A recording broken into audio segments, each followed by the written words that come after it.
Hello everyone, welcome back to my channel. कैसे हैं आप सभी? आई होप सभी लोग बहुत अच्छे होंगे। तो चलिए, शाम का वक्त हो रहा है, तकरीबन 7 बजे के आसपास का है और यहाँ पास चल रही है रात के खाने की तैयारी।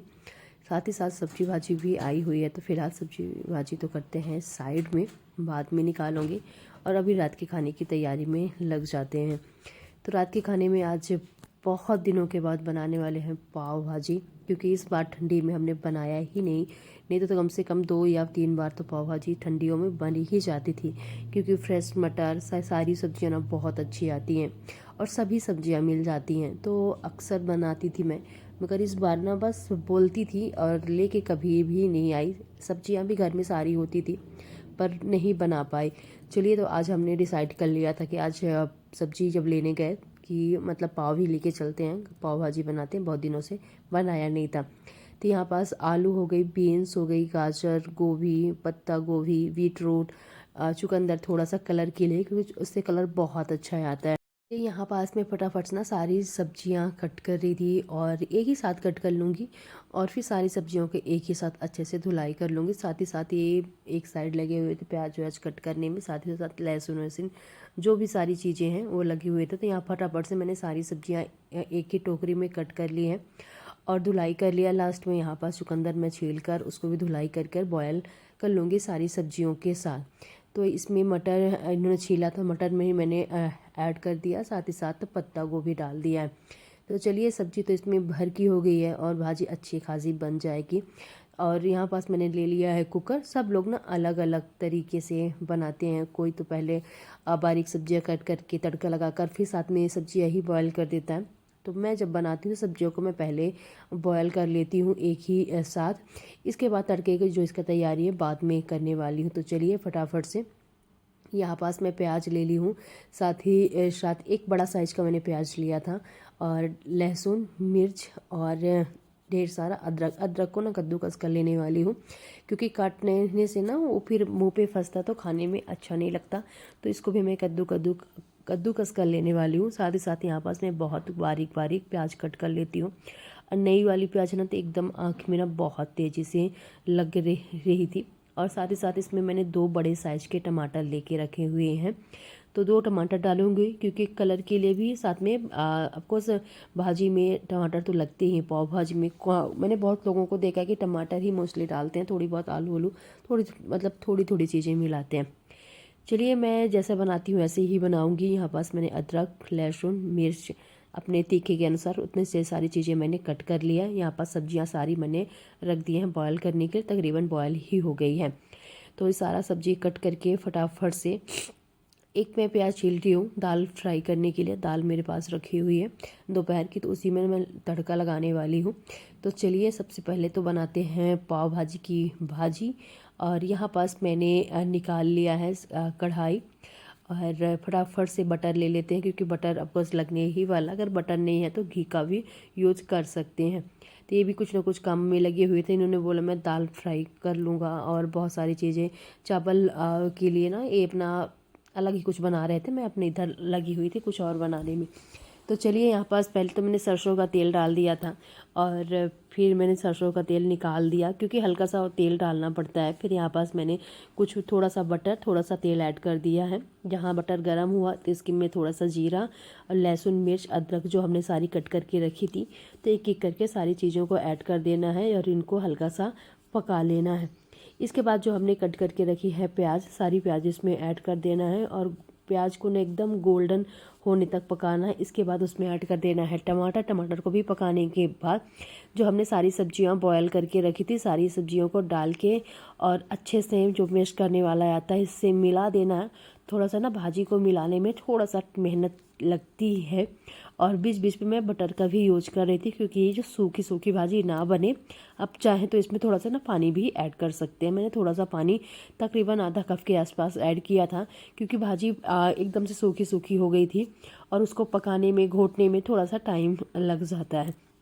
तो चलिए, गैस को मैंने स्लो करके अच्छे से मैंने यहाँ पास घोटा है और यहाँ एक साइड मैंने रख दिया था चावल बनने के लिए, क्योंकि इनको दाल चावल ये सारी चीज़ें चाहिए ही चाहिए। चावल पक गया तो इसको मैं ना छान देती हूँ एक छन्नी में और एक साइड मैंने रख दिया है कि चावल को ना फ्राई कर रहे थे। इसके बाद मैंने इसमें ऐड कर दिया है पाव भाजी मसाला।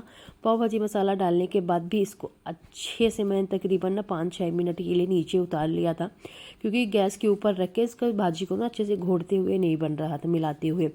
इसके बाद इसमें थोड़ा सा धनिया की पत्ती, फिर से इसको मिलाना है और बस तकरीबन ना भाजी बनकर हमारी तैयार हो गई है। इसको रख देते हैं थोड़े टाइम के लिए पकने के लिए, तकरीबन 1 मिनट के लिए। और इसमें धनिया की पत्ती ऐड करने वाली हूँ, साथ ही साथ बटर ऐड करने वाली हूँ। बस 1 मिनट के ही अंदर इसको गैस में ऑफ कर दूँगी तो पाव भाजी बनकर तैयार हो गई। और बस इसके बाद फटाफट से दाल फ्राई करना है। चावल इन्होंने फ्राई कर लिया था, आटा पहले से ही लगा हुआ था। बस फटाफट से ना सेक देते हैं पाव और बच्चों को लगा देती हूँ खाना। ये रात का वक्त था 9 बजे का। चलिए यहाँ पास मैंने ले लिया सेकने के लिए बटर और गैस को मीडियम कर अच्छे से थोड़ा सा वक्त लगाकर इसको सेक लेना उलट पलट कर। और आज फाइनली पाव भाजी बनकर तैयार हो गई है और अच्छी थी। और कभी कभार ना बनाना चाहिए, जैसे मैंने शुरू में ही बताया। इस बार ना बहुत ज़्यादा लेट हो गई, नहीं तो हम तकरीबन ठंडी में ना 2-3 बार हम पाव भाजी बना के खा ही लेते थे। चलिए कोई बात नहीं, यहाँ पास मैंने पाव सेक लेती हूँ और दोनों बच्चों को फटाफट से थाली लगाकर दे देती हूँ। तो ज़्यादा नहीं, फ़िलहाल आज बच्चों को पाव भाजी ही देने वाली हूँ। वैसे खाना तो सभी दाल चावल प्रॉपर बनता ही, आप लोगों डेली ब्लॉग में देखते ही होंगे। चलिए यहाँ पास बन चुका है पाव भाजी। इसके बाद फटाफट से ना एक एक करके सबके लिए मैं पाव सेक लेती हूँ।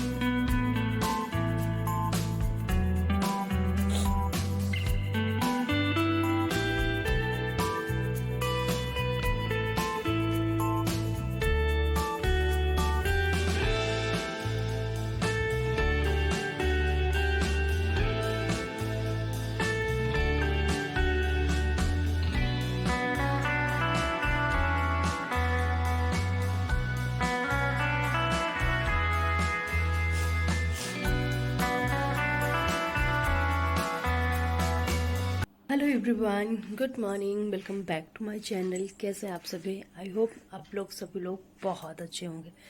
तो चलिए 8:30 का टाइम हो चुका है और स्टार्ट करते हैं आज का ब्लॉग। बहुत दिनों से मतलब ब्लॉग अच्छे बन ही नहीं पा रहे थे और तबीयत ठीक नहीं थी, अभी फ़िलहाल ठीक लग रही। तो चलिए आज स्टार्ट करते हैं। और घर की इतनी गंदी हालत हो के रखी है कि मुझे लगता है मैं 4 दिन से ज़्यादा कुछ काम ही नहीं कर रही हूँ। मन ही नहीं करता था, बस सिंपल झाड़ू पोछा और किचन का काम निपटा लेती थी। तो चलिए, ये सूचे हुए हैं कपड़े, इसमें ना कंबल भी रखे हुए हैं और उसके ऊपर से ना कपड़े बच्चों ने निकाल के लेके आए थे छत से, तो कपड़े रख दिए। तो ये इनका पहाड़ बन चुका है। ये है, मैं पूरा घर दिखाती हूँ। तो चलिए यहाँ पास मैं दिखा रही थी कि घर का क्या हालत मची हुई है। जब आपका ना ठीक नहीं रहते हो तो कुछ भी करने का मन भी नहीं करता। तो सेम टू सेम मेरे साथ भी ऐसा ही है। 2-3 दिन से ना कुछ करने का मन नहीं कर रहा। 2 दिन मैंने ज़्यादा कुछ किया भी नहीं है और घर की हालत तो आप लोगों को सामने दिख ही रही है। कितना भी कोई घर में हो, मगर एक लेडीज़ घर में कुछ ना करे तो घर बहुत ज़्यादा फैला रहता है। और ये बर्तन मेरे पड़े हुए हैं ना 24 घंटे के, कल से बर्तन पड़े हुए हैं। कल रात के भी हो गए थे, मैंने बनाया और इसके बाद ना हिम्मत नहीं पड़ रही थी, दवाई ववाई खाया, मैं फिर सो गई। सुबह उठी, मैं को मैंने स्कूल भेजा और स्कूल भेजने के बाद मैंने यहाँ पास इनके लिए सब्जी रख दी है। नाश्ता की तैयारी मैंने कर दी है। अब नाश्ता बनता रहेगा और अपने जो घर के काम है वो फटाफट से ना एक साइड से स्टार्ट कर दी हूँ। और अब भी मैं पूरा घर क्लीन करने वाली हूँ। मैंने दवाई सुबह सुबह खा ली है, ताकि ना घर बहुत ज़्यादा गंदा दिख रहे थे और घर गंदा दिख ना ज़्यादा दिमाग ख़राब हो रहा था। तो मैं धीरे धीरे लग गई हूँ। तकरीबन 12 बजे तक मेरा धीरे धीरे करके काम कंप्लीट हो ही जाएगा, कितना भी लेट होगा। इसके बाद ना सारी चीज़ें यहाँ पास कल ना जाना था बाहर, कुछ काम तो नहीं था, बस ना कुछ चीज़ें घर की ख़त्म हो गई थी। और ये जा रहे थे तो इन्होंने बोला कि चल घर में ही बैठे बैठे क्या करेगी, तो कम से कम चल, तो साथ में थोड़ा सा घम्मा अच्छा भी लगेगा बाहर चल। तो मैं बाहर ही चली गई और बस 1-2 काम थे, ज़्यादा कुछ काम था नहीं वैसे। और फिर राशन मुझे लाना था, खासकर राशन नहीं था, घर का ख़त्म हो गया था। तो वही मैं यहाँ पास सारी चीज़ें लेके आई हूँ, क्योंकि होली भी आ रही है तो त्यौहार आ रहे हैं, तो ऑफकोर्स घर में हर चीज़ को राशन तो होना ही चाहिए। तो चलिए, चीनी की यहाँ पास पॉलीथीन ना फट गई थी, तो चीनी तो मैंने फ़िलहाल कंटेनर में डाल दिया है। बाकी का जितना भी राशन है ना मैं बाद में सारे कंटेनर्स में फिल करने वाली हूँ। अभी राशन और थोड़ा बहुत ना, जब बाहर गए तो उधर कैंटीन भी चले गए थे क्योंकि घर की मेन बहुत सारी चीज़ें ख़त्म थी, तो वही सारी चीज़ें लेने पर मिली ही नहीं थी। कैंटीन में भी ज़्यादा मतलब सामान नहीं था। मोस्टली जो ज़रूरत की चीज़ें थी एक दो मिल गई हैं, फिर कभी देखेंगे।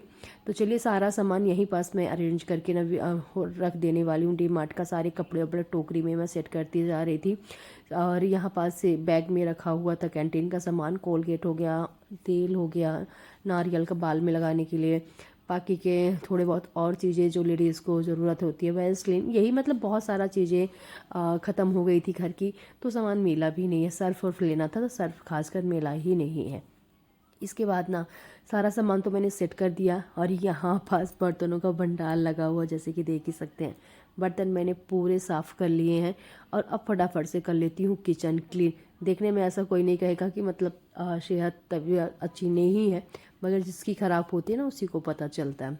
तो चलिए यहाँ पास मैं फटाफट से बर्तन करके ना साफ़ करके एक साइड का प्लेटफॉर्म पूरा क्लीन कर लिया था। सारे बर्तन अरेंज कर दिए हैं। इसके बाद गैस स्टोव को अच्छे से मैंने थोड़ा सा ना सर्फ डालकर मल लिया था, ताकि बढ़िया से क्लीन हो जाए और अच्छे सा मतलब साफ़ सुथरा दिखे। इसके बाद ना कपड़ा एक लेकर बार बार इसको अच्छे से साफ़ कर फटाफट से पूरा किचन साफ़ कर लेती हूँ। तो एक कमरे किचन से ही स्टार्ट कर दिया है। हॉल को भी मैंने थोड़ी बहुत क्लीनिंग मतलब सामान सेट कर दिया था। इसके बाद नाश्ता पानी मैंने करवाया, और मैंने सोचा चलो पहले किचन का काम ही निपटा लेती हूँ, क्योंकि किचन में बहुत ज़्यादा काम था, और इस टाइम ना पानी भी चल गया था, तो गरम गरम बढ़िया पानी भी आ रहा था। तो फटाफट से मैंने सारे बर्तन को धुल लिया है। इसके बाद पूरा किचन मैंने अच्छे से साफ़ कर लिया है। फाइनली आज मेरी 2 दिन में किचन ना अच्छे से क्लीन हुई है जाकर। खाना तो मैं बना रही थी, मगर मन पड़े कितना करना कितना नहीं, कभी पड़ा है कभी काम कर लेती थी। तो फाइनली किचन भी साफ़ हुआ, बर्तन भी फाइनली मेरे होते हैं साफ़। एक टास्क मेरा पूरा हुआ। अब आते हैं हॉल में। तो सबसे पहले तो सारी चीज़ें इधर उधर बहुत सारी चीज़ें फैली हैं घर में, वो पूरा मैं सामान सेट करूँगी। इसके बाद बेडशीट को नहीं हटाने वाली हूँ, क्योंकि बेडशीट हटाकर झाड़ो ना सोफे में बिछाने में बहुत ज़्यादा टाइम लग जाता है। तो मैंने सीधा करके अच्छे से मतलब बेडशीट को सीधा करके एक टॉवल मैंने ले लिया है, और टॉवल से ही पूरी बेडशीट को मैं अच्छे से झाड़ दूंगी, क्योंकि बेडशीट निकालो फिर उसको बिछाने में ना बहुत ज़्यादा टाइम लग जाता है, और इतना ज़्यादा मेरे पास टाइम नहीं है, काम बहुत ज़्यादा है। तो चलिए फटाफट से सारा अब बेड सोफ़ा झाड़ के सारी कुशन उसन फटाफट से मैं ना अरेंज कर देती हूँ। और आज ना मोस्टली वीडियो मेरी शूट नहीं हुई, मैंने बहुत कम कम शूट किया है, क्योंकि काम करने में मेरा अधिक ध्यान था, क्योंकि वीडियो शूट करने लगो तो फिर इतना ज़्यादा काम कंप्लीट नहीं हो पाता।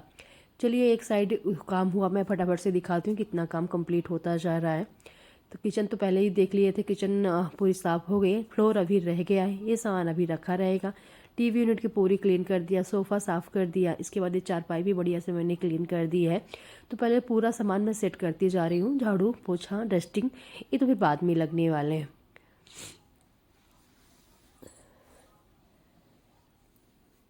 तो चलिए किचन जैसे आपको दिखाया, हॉल मैंने दिखाया, पूरा साफ़ सुथरा हो चुका है, और बच्चों का रूम मैंने साफ़ कर दिया। झाड़ू अभी कहीं नहीं निकला है, डस्टिंग कहीं नहीं हुई है।